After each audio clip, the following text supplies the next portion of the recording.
5'8" and a half, 198 pounds, out of Georgia, Trevor Etienne. Come on down to Carolina. You're up.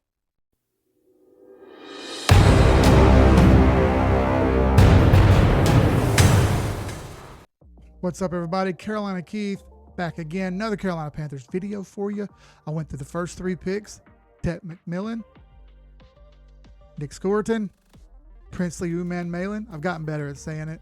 And our fourth round pick, number 114 out of Georgia, Trevor Etienne. Let's get into it, all right? Athleticism, production, and film. Let's see all three. Hey, by the way, if you guys haven't done it, do me a solid, man. Go hit like. It doesn't cost anything. It's free. Supports the channel. No money needed. It's just a cool way of supporting what we do to continue breaking down film like this. One of my favorite things to do is do data analytics on players. Talked about that before, and I think that was part of the reason why the Panthers took him when they did. All right, let's start with athleticism. I told you, 5'8", 198. Those are all poor grades for a running back. Obviously, you'd like him to be a bit bigger than that. He's a diminutive guy, kind of small. Low bench presses, that's the, if you want to look here, that's the 25th, 28th, and 32nd percentile. You want to see all those in the 70s. Now, down here to his explosion grade, his vertical and his broad jump. 67th percent on his vertical, not bad. 35-inch vertical is actually really good. If I can jump that high, it's pretty athletic. Broad jump, 88th percentile. The explosiveness is there. I told you his 40-yard dash time, his 10-yard split, and his 20-yard split were great. 90th percentile in the 10-yard, 89th percent in the 20-yard, and 94th in the 40. 94th out of all guys back to 1985. That's pretty darn good. Let me drop the camera for the last part here. 3-cone, there's the problem. The glaring problem right there. The 45th percentile in the 3-cone, and his shuttle was just, well, okay. Now, when you compare him to guys like Ashton Jeanty, Marion Hampton, RJ Hunter, Cam Skeetabo, all these guys had plush production and better athleticism than him. Now, I'm not saying he's a bad athlete, but what I'm saying is these are all kind of markers of why he slid back when he did, and why he did, and why the Panthers took value in what he does have, which is his speed, vision, footwork, and a couple other things that we'll talk about in a moment. First, let's note that Trevor Etienne was the 5th youngest guy in the draft. Also note that the Panthers took the 2nd youngest guy in the draft, Nick Scourton. Panthers are onto something with the youth movement here. Miles on these players is very important, especially for running backs. Well, he's by far one of the youngest guys in the draft. A lot of upside there, less wear and tear. You know, of note, Etienne split carries with everybody he played with, every team he played with, every year. So it was always a tandem backfield situation, which kind of bodes well for his future. All right, here's his athleticism and production numbers, courtesy of @Gridiron Grading. I appreciate it. Note, here's his levels on the left up here. Obviously well above average. He's in the 80+ percentile, which is great. It's exactly where you want to get guys. Note the targets over here. Cam Skeetabo, Ashton Jeanty, Omarion Hampton, Quinshon Judkins, Trayvon Henderson. All these guys went before him, right? RJ Harvey, more production, went before him. His production was just about average, right in the middle. And that's not bad. That's good. That's plush production. You're at 63 to 65% production above average right there. That's not bad. Banking on the upside with him here. You want to see if you can get more production out of him with the athleticism that he's got. You haven't gotten it yet. This is an interesting chart because it shows career receiving on the top, vertical on the x-axis, and the y-axis side to side here is career rushing.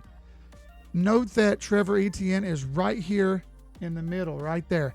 Much more rushing than receiving. You'd think for a guy his size that there'd be more receiving stats in there, but it's just not. He's more of a runner than a catcher. That being said, he does catch the ball well.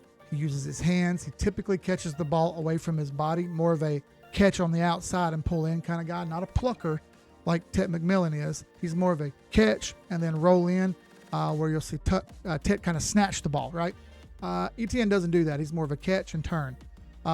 Also note that of these passing plays that he did catch, very few of them were explosive. They were mostly 5 to 10 yards. I think there was only like 4 or 5 plays over 15 yards his entire college career in the passing game. It's interesting that that's happened. Kind of shows you that the explosion of a guy with his speed should be higher than it is. But his production wasn't as good as you thought it would be. Why? Well, could be a couple of different things. I'm not really sure. More so, I think the Panthers were onto that and knew that maybe they could get a little bit more out of him. And here's something to kind of back up what I was saying. This is before the 2025 year. The 2024 year was still going. He's going to Georgia, he's going to have a big year there. He was predicted to have more production than Amarion Hampton and Trayvon Henderson and some of these other guys in here. As a matter of fact, he was projected to be a top 5 back. He ended up being the 12th back taken. You can see that there was some promise there, but didn't quite come up with it. Now about those traits, like I said, excellent vision. He's a one-cut runner who runs downhill with pretty good pad level. Typically the first guy who hits him does not get him down, so it's good tackle breaking. Footwork is top-notch, but he's not a shifty guy. He's more of a one-step and go. He can get skinny. He can lower his pad levels and shrink his shoulders in to fit through a small gap and then make that one cut and make your guy miss. Typically gets positive yardage, right? It's all good redeeming qualities. Throw in the fact that he's a younger guy who doesn't have a ton of wear and tear. Well, it makes sense. Now on the bad side of things, he's not a very good pass catcher as far as production goes. Skill-wise, yes, he can catch the ball, but the problem is he doesn't tend to do that a lot explosively. Other problem, he's a very subpar pass blocker, which is crucial, in case you guys didn't know, for an offense like ours with a smaller quarterback. Some stats to back that up here. This is Trevor Etienne's first down, second down, and third down production numbers. Interesting. 89th percentile of first downs on first down. 86th percentile touchdown rate. 86th percentile 10 plus yards. 83rd percentile 20 plus yards, right? Excellent scores. Second down, those numbers start to go down. 74, 62, 67, 39. Third down, 75, 51, 99. Interesting. 99th percentile on third down and 10 plus yard plays. I think that has to do with that shotgun set they run all the time, which I'll show you. I'm curious of where they put him with numbers like this. If he's going to give you these kind of numbers on third down, well, I can't complain too much, right? Well, if these are the numbers on third down and he can get his pass blocking fixed, hey man, we got a chance here at someone who slept on and come in way late in the 4th round, who'd be an excellent replacement for Rico Dowdle, who's only in a 1-year deal, and Jonathan Brooks, who, let's be honest, folks, might not ever play again. Warning here, touchdown ratings in the red zone are also a problem. He only had 5, and of those 5, 25% of those were 10 plus yards. The other ones were shortage yards. 33% efficiency rating. So only 33% of the time when given the ball in the red zone, did he actually score? So is he a red zone threat or not? Numbers are wishy-washy. So, remember when I mentioned that he has some things he needs to work on, particularly pass blocking? Watch this rep right here. This is Etienne in the backfield beside the quarterback. You've got a tight receiver, looks like an X to me, wind up to the shallow side here, the short side. They've got a flanker in motion, a fullback in the backfield in the form of a tight end, and the running backs beside the quarterback in shotgun, right? They ran this a ton in Florida. This is a Florida rep, not a Georgia rep, but nonetheless, it's important to note pass blocking is going to be a struggle for him. That's why you may not see him a ton on third downs. And that goes to the efficiency rating that I'll show you in a moment that goes with that. Or that I've already showed you, I'm sorry. So watch this rep, see what I mean here. Watch him try to pick this blitz up. Remember, he's a smaller guy, and the efficiency ratings that I showed you show he's more of a first down back than a third down back. So watch and see for yourself. Whew. It's already not going good. Linebacker from 3 yards deep, head of steam. Etienne's on his heels. Boom. Have a sandwich, sir. He absolutely obliterated Etienne right there. My goodness. Now, obviously, they still get something out of this. But let's see it again here. Let's see another one. Pass blocking? Oh, no. Oh, no. Oh, no. One-on-one with the safety. Trouble. Look at him just get immediately pushed 2 yards off the point. Tries to engage. It's no match. He's just simply overpowered. And again, Etienne in the backfield. Similar setup. Flanker to the left in the form of a tight end playing fullback. You got a Z running back and forth. Odd little setup, but give it a second here and you'll see what I mean. Oh, instead of blocking them, he just kind of tries to tackle the inside linebacker right there. Watch again. Ugh. Just kind of tackles him. Not exactly a great rep. Etienne in the backfield again, shotgun. Note that most of all, everything they did was in shotgun. And again, he had very low reps in pass sets, less than 100. Similar story. Woof. Like Ronald Acuna in the playoffs. Swing and a miss. I'm a Braves fan. I'm allowed to say that. Whiff. I ain't going to get it. That's not a pro set pass blocking 101 right there. It's pretty bad. One more. Etienne. Same setup. This time they got a tight end on the right side. Good luck. Etienne is easily discarded. And the quarterback takes a hit. In case you guys didn't know it, Bryce Young's kind of small. We don't need him taking hits. One more time. Right up the gut. Etienne blown 3 yards off the spot as soon as he gets hit. That's just not good enough.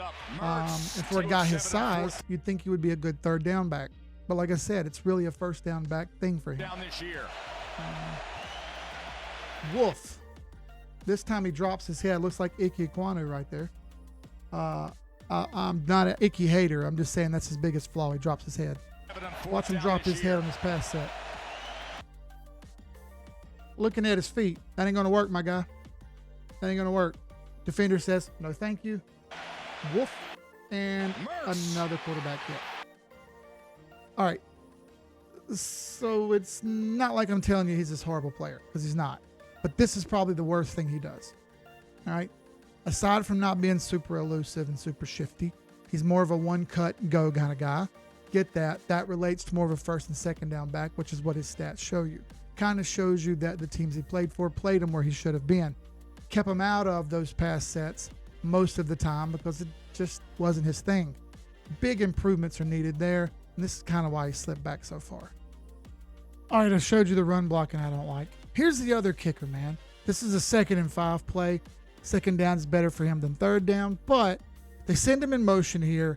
One of the knocks on him is that he doesn't have those big downfield explosive plays, especially in the pass game. Again, with his size and speed, which is elite, you would think, hey man, he's smaller and he's fast. Give him the ball out in the space. We'll let him cook, right? Wrong. This is one of the few times you're going to see where they put him out in motion on an island by himself and he made a play. Again, this only happened a few times. But watch how electric it is when he actually gets the ball in space and turns it up and goes. He releases from shotgun. He's got all green grass in front of him. He is a patient runner with the ball. He rarely goes down on first contact. Rarely goes down on first contact. Made a guy miss. There's first contact, delivered a blow. Second and third contact, which are the third and fourth guy to get to him, are actually the only ones that managed to get him down. It's an excellent rep, but it just didn't happen enough. Here's a great example of one cut and go, decision, decisive, I'm going to get there moves he has. Again, plant his foot in the ground, 1 foot, go. Every once in a while he'll give you a stutter step, but that's about it. He's not going to give you a ton of that. He has really good vision, which is one of his more redeeming qualities, and he's very decisive. So he's going to hit the hole with speed here. He's going to make up his mind very quickly. This is just a simple run over to the left. Watch it go out here in motion. is a flanker. He's running across. He's just pulling the defense to the other side so that they get a more advantageous run to the left. And you'll see the defenders follow him. Both linebackers bite on the candy, the eye candy there.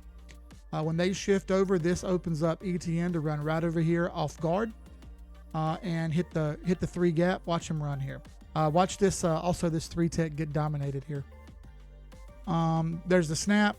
Florida double teams them. You got a 1-on-1 with the outside linebacker and the left tackle. He's probably going to win that more often than not. Etienne immediately is hawking this area. All the eye candy, the defenders bought it. Etienne's got 1-on-1 in the hole with a linebacker. Safety for help, but what do you think is going to happen versus an SEC running back? He gets the ball. There's that 1 step. Run that back. There's that 1 step right there, and he's gone. Cuts it up immediately. Linebacker gets lost in the wash. Safety bites on the outside, thinking he's going to take it to the outside down the sideline. Terrible spot for him. Etienne absolutely eats him up right here. Does not go down on first contact and has good enough speed, which is his more redeeming quality, to break away and run. Vision, footwork, decisive runner, 1 cut, speed, tackle breaking. Excellent. It's exactly what you're looking for. All right, how about some Georgia film? Okay, again, shotgun. He has 1 read on this play. They're going to give him a simple option to the right. They're going to give him the ball and give him the option to hit the available hole, to use his redeeming quality of his vision to figure out where's the best spot to go. Note, the ball has already been snapped. Right guard is already hunting for linebackers. So the hole is there, whether he wants to follow the guard or whether he wants to take it off tackle. You got a 1-on-1 block on the outside. You got a wide receiver trying to figure out what to do right here. Should he come over here and take them on? Watch what Etienne does. Ball snapped. 1 step. Ball snapped. Boom. 1 move. That's it. 1 cut. That's what he does. He has good footwork, and that 1 cut is usually a good one. Immediately decides he's going to take it off tackle because that hole closed up. You've got the linebacker engaged with that guard that came through and went to the second level. He's got a 1-on-1 now over here with this corner. Wide receiver's got this guy blocked up. Etienne's going to make you pay. You don't give him 1-on-1s. He's going to cut that thing up, make his move. Again, doesn't go down on first contact, rarely ever does, and has speed to break away. Doesn't quite get loose of everybody there, but makes a heck of a play. Really cool play here. Again, shotgun. I'd like to see him in a pro set. Maybe 1 time, maybe. But, college football. This is versus Kentucky. Some more Georgia film here. Big boy in the middle right here, named Deion Walker. He went to the Bills. He's a refrigerator on the defensive line. He's lined up as a 3 tech right here. He's over the nose, but he's not going to actually rush the nose. He's going to rush to the 3 gap like he usually does. But watch Etienne put his foot in the ground, cut, and make the first guy miss like he almost always does. Speed run to the left. They got a double team on their best defender. You got a tight end breaking free. You've got a left tackle 1-on-1 with the end. That double team's going to get shucked, and you're going to watch the left guard engage the linebacker. It's a beautiful blocking scheme. Georgia was known for having one of the best offensive lines, and they showed themselves a lot. Gave Trevor Etienne excellent places to run. Watch him hit the hole here, squeezes through and gets skinny, and then boom, there's this 1 move. Squeezes through the hole, gets skinny, boom, no shot. First guy does not get the tackle, gets another 7 yards before the safety from the opposite side of the field comes over and makes the tackle. Great vision, plants his foot with his good footwork, digs in, makes that 1 cut. First guy misses, positive yardage. He usually runs downhill, which is excellent. That's advantageous for his size. I'd like to see a couple more moves maybe, but that's not really a strong suit. Good film. All right, so you saw the film. You saw the pass blocking. You saw the runs. They're pretty good. Saw the vision, the speed, the cuts, the tackle breaking. I can't complain about all that. Also note that he also returned kicks in college. It could be another thing he does for the Panthers, especially to get on the team, get playing time. Again, let me highlight the fact that he's young. We have a 1-back system right now with Rico Dowdle as the backup and Jonathan Brooks as a 3rd string, and he's not even healthies on the pup list. 4th round, 114th pick. Taking a chance, I don't necessarily hate it. A lot of guys gave this a C or a D grade. I'm also going to give it a C grade. Why? Well, it's a little bit of unknowns and a bit of a reach when other guys were there. You could probably say might have been better. That being said, I do not doubt Dan Morgan at all. I think he knows exactly what he's doing. So thank you guys for watching. I appreciate the heck out of it. If you liked the video, please go hit the like button, man, and watch the next one. I'm doing a video for every single player we drafted. I have another one on the next draft pick. Till then, y'all be good. I'll see you there. Peace.